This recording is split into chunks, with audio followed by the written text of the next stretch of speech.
ఇప్పుడు మనం independence day రోజు జరిగిన కథ విందాం. అయితే నెక్స్ట్ డే ఇండిపెండెన్స్ డే అన్న ముందు రోజు జరిగింది ఈ కథ. ఒక ఊరిలో స్కూల్ ఉండేది.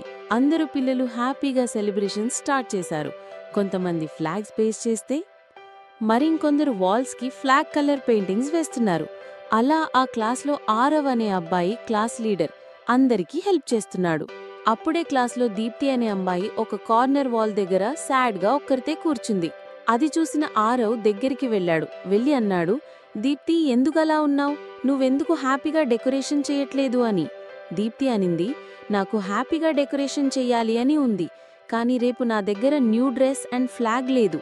రేపు నేను మీలాగా సెలబ్రేట్ చేసుకోలేను. అప్పుడు ఆరవ్ విని నవ్వాడు. అంతేనా, నువ్వు రేపు స్కూల్కి వైట్ యూనిఫామ్లో వచ్చేసేయ్, రేపు చూద్దాం అన్నాడు. నెక్స్ట్ డే స్కూల్లో ఆరవ్ 2 ఫ్లాగ్స్ అండ్ వైట్ కుర్తీలో వచ్చాడు. ఒక ఫ్లాగ్ దీప్తికి ఇచ్చాడు. దీప్తి చాలా హ్యాపీగా ఫీల్ అయింది. అది చూసిన వాళ్ళ గీతా టీచర్ ఆరవ్ అండ్ దీప్తితో ఫ్లాగ్ హాయిస్టింగ్ జరిపించింది. అందరూ హ్యాపీగా సెల్యూట్ చేసి నేషనల్ యాంథమ్ సాంగ్ పాడారు. క్లాస్లో టీచర్ లడ్డు ఇంకా మిక్స్చర్ డిస్ట్రిబ్యూట్ చేసింది. ఇలా ఇండిపెండెన్స్ డే జరిగింది.